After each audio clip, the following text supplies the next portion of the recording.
Hey, Kyla's wonderful back here again. This time for the NXT UK review from the June 16th show, 2022. And I'll be reviewing that show. I did release the flagship Wonderful Wrestling podcast earlier today. Go check that out. I talk about all the news about Jeff Hardy, Vince McMahon, and Sasha Banks, among other things that happened this week. So go ahead and check out the flagship show. I'll be talking about all the news there. You can find that on the channel now. You can also find the most in-depth NXT and Performance Center universe mode on WWE 2K22 on this channel as well. And I'm also reviewing all of the shows throughout the weeks. Again, and this time it's NXT UK.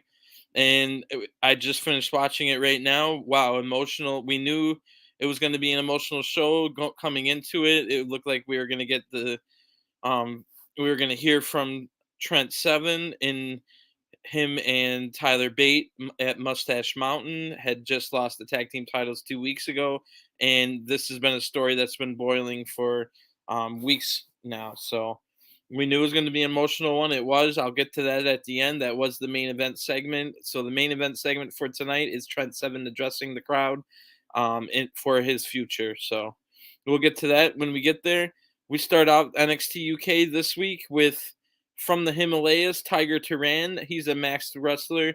And full disclosure, my knowledge of NXT UK isn't as good as it is for other promotions I cover on this channel.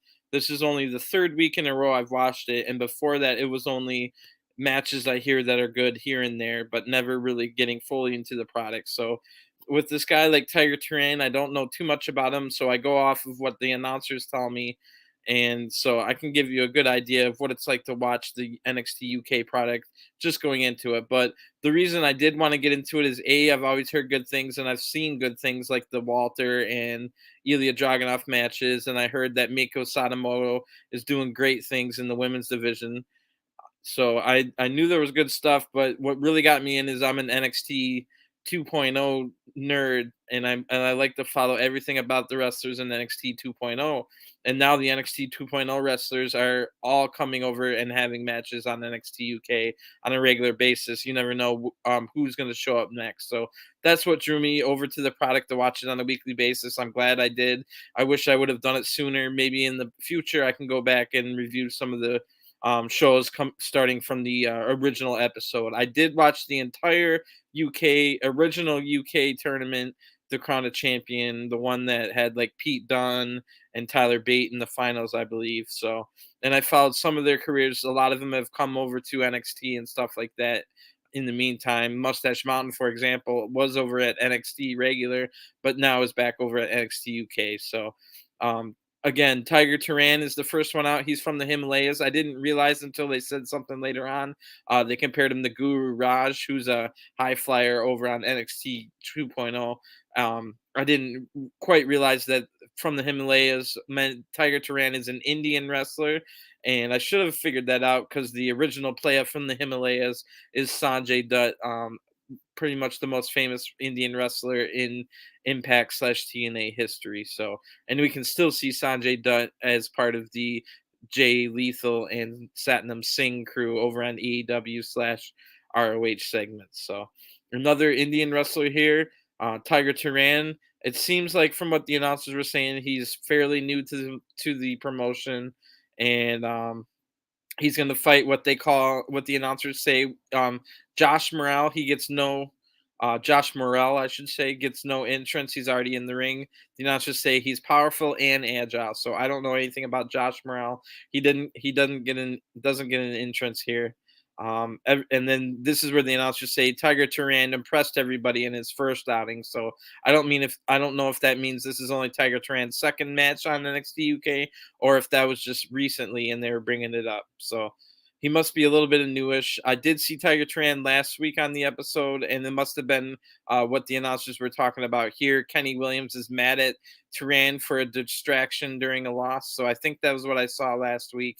And the announcers do note that Kenny Williams has too many enemies to count at this point. So just another one on the list for Kenny is Tiger Turan for him being mad at Tiger Turan at one point during this match does the Roman Reigns ooh ah which I thought was pretty funny. But even despite being a masked wrestler, a lot of good charisma from Tiger Turan.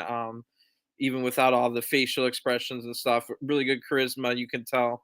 Um, and Josh Morrell doesn't really have a chance in this match.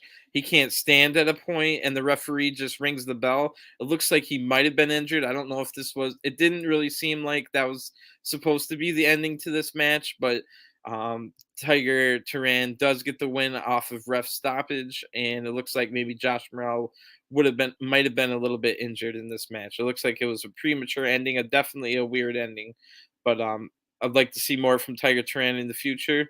They tell us later on it'll be Noam Dar, who we all remember from the um, cruiserweight division on 205 Live and stuff. He's the Scottish Supernova.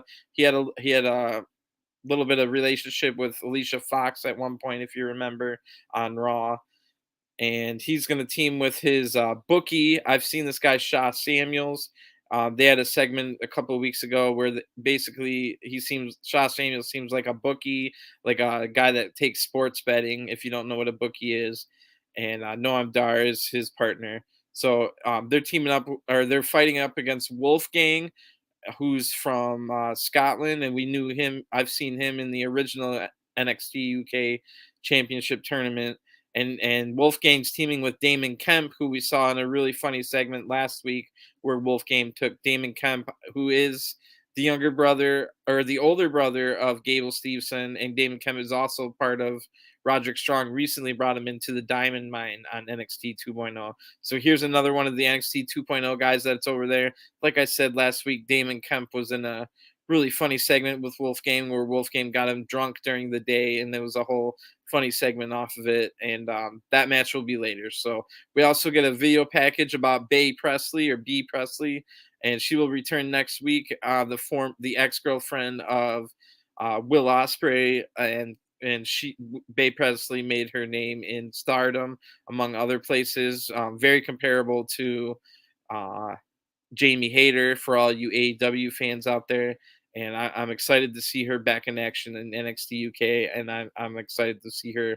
I'm pretty sure she's a really good wrestler. I've just never, I can't say if I don't think I've ever seen a wrestler, even though I've heard her name for years. Um, we get Miley Grace is out for her next match. We're told she's from Northern Ireland, and she seems to have kind of a party girl gimmick, or a quirky girl. She's got cool pigtail hair style going and some wacky outfits, and she looks pretty good. And then all of a sudden, Lash Legend comes out. We saw Lash Legend, I'm pretty sure, in a match last week. If not, it was 2 weeks ago, and then she had another promo. So Lash Legend, another one of the NXT 2.0 um, wrestlers that's over here in NXT UK getting some extra training. If you heard my NXT 2.0 review, where I did an extravaganza that lasted almost 3 hours long, I talked about all the live shows that happened over the weekend for NXT 2.0. I reviewed the show, and then I did a mid-year report on everybody. And at basically throughout the entire night, I was talking about how even though Lash Legend has a bad rap right now, she's kind of got the Nia Jax heat from at least the internet wrestling community, as far as Lash Legend has hurt a couple of the women wrestlers in her brief period of being a wrestler. But I do believe that eventually Lash Legend, given the right time and proper training, could become a superstar. And this is just another example of how great Lash Legend is, in my opinion. Even though she's green as grass, she's super inexperienced. She's got the look, she's got the size, the power, the strength, the attitude, the character. She's great at trash talking. So um, I'm a big proponent of Lash Legend. You're not going to find that opinion very much else in the internet wrestling community, but a lot of other people in the internet wrestling community don't look at professional wrestling from a sporting point of view. I watch a lot of sports as well, and Lash Legends was in the WNBA. And if you know how good Dennis Rodman was as a rebounder in basketball, Lash Legend was basically the female Dennis Rodman. So I think she could become a great big star. Lash Legend is out. As I said, she's going to fight Miley Grace from Northern Ireland here. Big boos for Lash Legend. She looks like a mega star, talks trash. to the crowd and anybody that would listen for an entire entrance. So I always like that out of Lash Legend. Um, the Lash Legend picks up Mila great at one point and was like shaking her head between the top and middle rope as she was holding on to her. So that was something I haven't seen before. Pretty good move. Shows off Lash's size and strength. Um, it's we're reminded that Lash beat Amelia McKenzie in her first ever UK match. Amelia McKenzie is the champion's Mako Sadamoto, who they call the final boss. Mako Sadamoto's protege is Amelia McKenzie, and Lash Legend beat her. So I'm assuming this is all going to lead to Lash Legend fighting Miko Sadamoto, just like Mako's fought Ivy Nile last week in a title match, and Ivy Nile from NXT 2.0 got her first ever singles loss in her career against Mako. So I'm assuming Lash Legend will be fighting and losing to Mako in the next coming weeks, and we'll see how that match goes. Those are the exact kind of matches Lash Legends needs to be in. Lash Legend can't really be in there with 19, 20-year olds that are inexperienced. She needs to be in there with the most experienced people you got, and it doesn't get much more experience than Mako. So I'm happy for that. Lash Legend obviously gets the easy win here over Mila. And Nigel at one point compares Lash Legend to Bianca Belair, which I haven't really thought of before, but maybe I can see it. I don't know. But an average match here, pretty much a squash, just to show Lash Legend and get her more experience. Then we get a video package, and it's all of a sudden Saray's music starts playing, which I love Saray from NXT 2.0. I love everything about her gimmick and the transformation stuff. So Saray's here. She's just in her normal street clothes, not transformed version, and she's talking about how she wants to come to NXT UK to gain some better experience, and she of course mentions Mako Sadamoto from her home country of Japan, and boy, I can't wait to see that match. So I completely love Saray.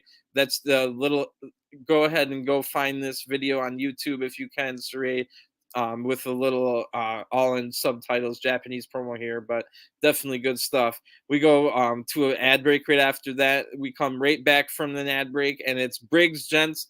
It's Josh Briggs, um, Josh Briggs, Brooks Jensen, and Fallon Henley, also from NXT 2.0, and they're in a little promo now, and they say they'll be on NXT UK next week. Fallon Henley, another really excited, fiery promo from her, like we've seen in the last 3 weeks out of Fallon Henley. She seems to be progressing along fairly well, probably at a higher rate than Josh Briggs and Brooks Jensen. Josh Briggs does the bulk of the talking in this for the men, and he's pretty good at his promo. Jensen's a little awkward on his, and I'm excited to see who they'll fight. And we get announcements later on in the program who Saray and Brooks and Jensen will fight. So I'll talk about that when we get there. But next, it's the Noam Dar and his bookies Shay Samuels or Shaw Samuels. My apologies. And they'll be fighting, like I said, Wolfgang and Damon Kemp out of the Diamond Mine. So 2 weeks in a row, we get Diamond Mine people in matches. First, it was Ivy Nile, and now Damon Kemp. And we get a recap of the funny segment from Wolfgang getting Damon Kemp drunk during the day last week. And when Kemp comes out, he almost still seems drunk. Not really, but what he does seem is a lot more charismatic than I've ever seen out of Damon Kemp before. So looks like even if he just gained a little bit of charisma and confidence out of this trip to the UK, it's a job well done. And I noticed here that Wolfgang and Damon Kemp are much bigger than Noam Dar and Shaw Samuels. So if you remember, Noam Dar was in the cruiserweight division, and Wolfgang and Damon Kemp are both legitimate heavyweights. So that'll be interesting. Shaw Samuels is about Noam Dar's size. Cape Shaw starts down with the straps down. He's got like a singlet, but the straps are down to start out, and he never puts them up. So I like that. But Kemp quickly gains an advantage with his size, and Kemp takes down Noam Dar too. So size is ruling the match so far. Ref has to. I've noticed the referee had to pick up multiple like bits of trash or something off the mat, like 3 or 4 times. So something fell out of somebody's pocket, or somebody's wrist tape got torn off, or so that was kind of funny.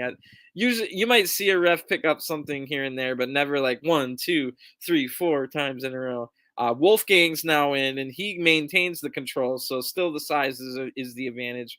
Noam eventually gets controlled by some heel tactics and starts beating up Damon Kemp. We get some quick tags in between Noam and Shaw, and they now Kemp's holding his knee big time, so selling the knee after the Noam and Shaw get some attacks in, and at quick glance, if you look at Shaw Samuels, he kind of looks like Frankie Kazarian. Just a little thing to note there. Um, it goes in the second gear. This match does once Wolfgang gets the hot tag off of all the Kemp selling. So Wolfgang's in there.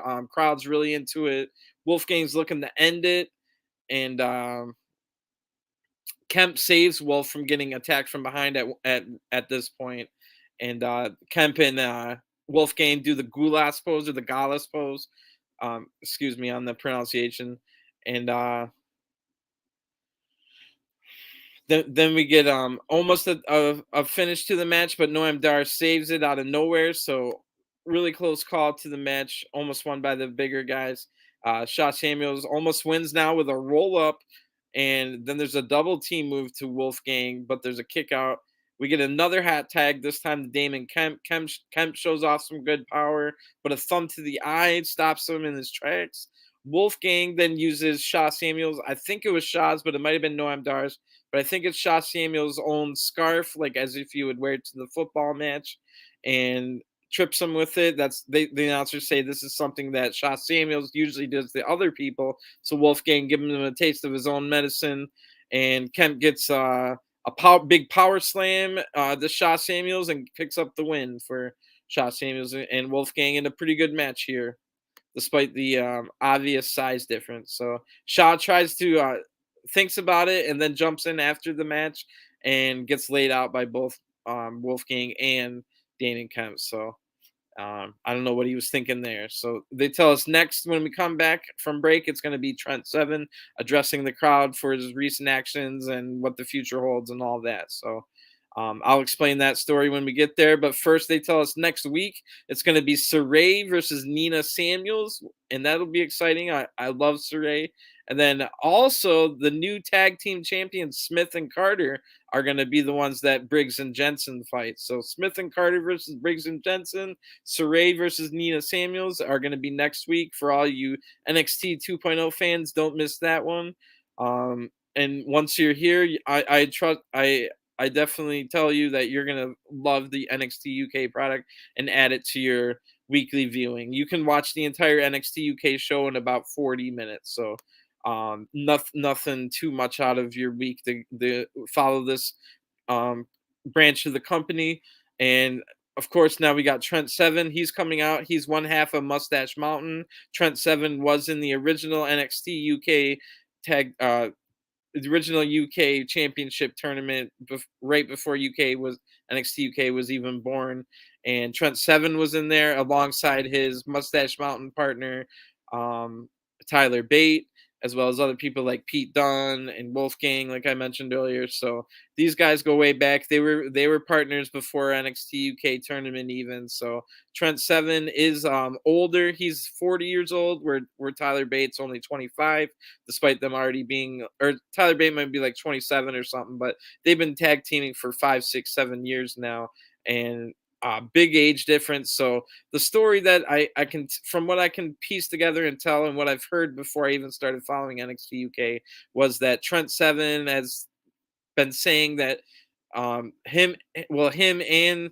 Tyler Bate, Mustache Mountain, was NXT UK champions. They won the titles from Pretty Deadly before Pretty Deadly went over to NXT 2.0, and they held on to the titles for a little while. Mustache Mountain did, but Trent Seven was saying things like, "If we ever lose or when we lose these titles, I'll have a lot to think about and contemplate." In the meantime, Trent Seven kind of seemed to try to cheat more, especially in title matches where Trent Seven really did not, by any means necessary, want to lose those titles. You can very multifaceted story to this where Trent Seven feels like he might, or at least he might be thinking that because he's 15 years older than his partner, that if Trent Seven loses the titles, at any point, then Trent Seven's probably on his way out of a job and getting released while Tyler Bate goes on and has another 15 years to his career. So that's kind of where the story is here.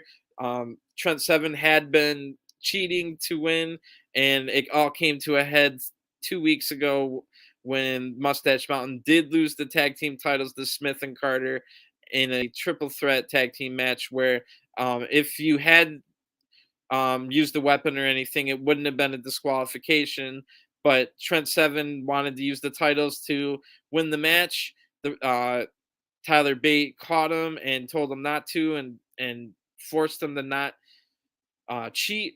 So Trent Seven then got laid out from behind, and Mustache Mountain lost the match. So that's where we're at. Trent Seven's now on his way out to the crowd.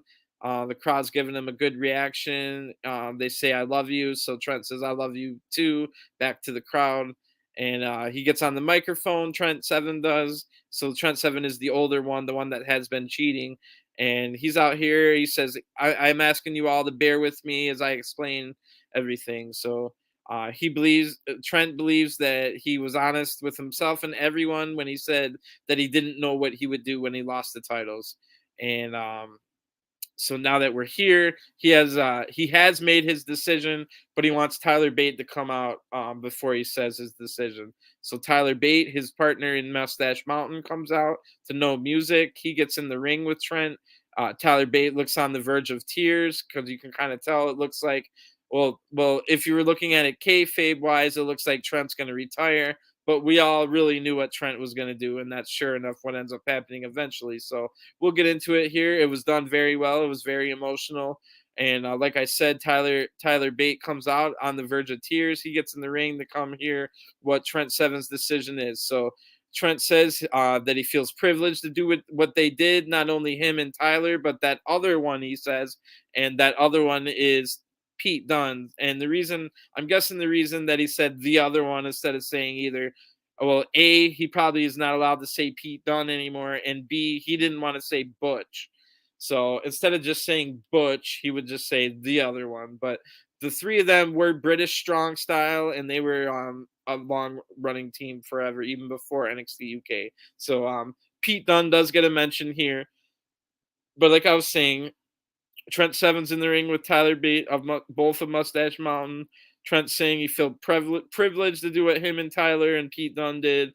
He talks about a lot of the good times, including beating Pretty Deadly for the titles, and of course selling out Royal Albert Hall, which is a big deal. So he says they're all fun memories that I'll cherish forever. And from the top of Mustache Mountain to the bottom of my heart, I want to tell you and everyone else, thank you. He gives Tyler Bate, Trent Seven does, a big hug. There's big cheers from the crowd. Um, a lot of emotion. Trent Seven goes over for another hug. They hug it out. And then, of course, low blow from Trent Seven, shot to the slash zone.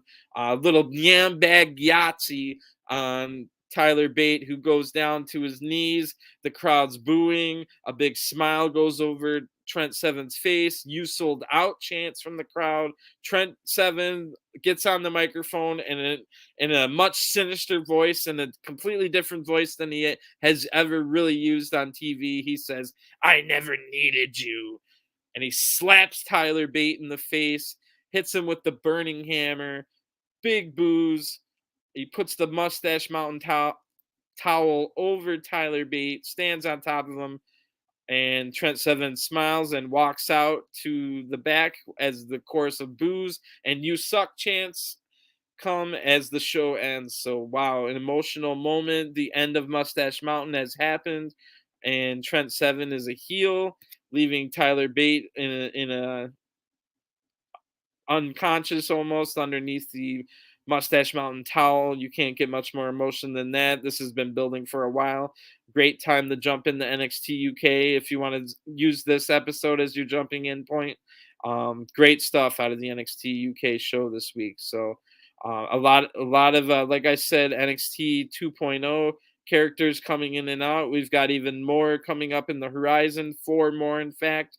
We had Saray and Fallon Henley from the women's division, and we've also got Josh Briggs and Brooks Jensen from the tag division. So with well, 3 of the 4 will be in action next week, and I'm sure we'll get some kind of fallout or message from Tyler Bate as well once, but maybe they'll let it wait a couple weeks. So we've also got the return of Bay Presley to look forward to, and all kinds of other stuff. Eventually, a Saray versus Miko match, which is going to be amazing. Maybe Lash versus Saray as well, Lash Legend. And we'll see if this is the end of Damon Kemp in UK, or if he'll have any more to do with Wolfgang or Gallus. So good stuff overall. Next on my agenda is watching Impact and getting a review out for that. So I'll be back in a couple hours to give you my thoughts about Impact. Impact has their 20th anniversary Slammiversary pay-per-view this weekend. So a lot to look forward to. So thanks for tuning in, and I will talk to you soon. Peace.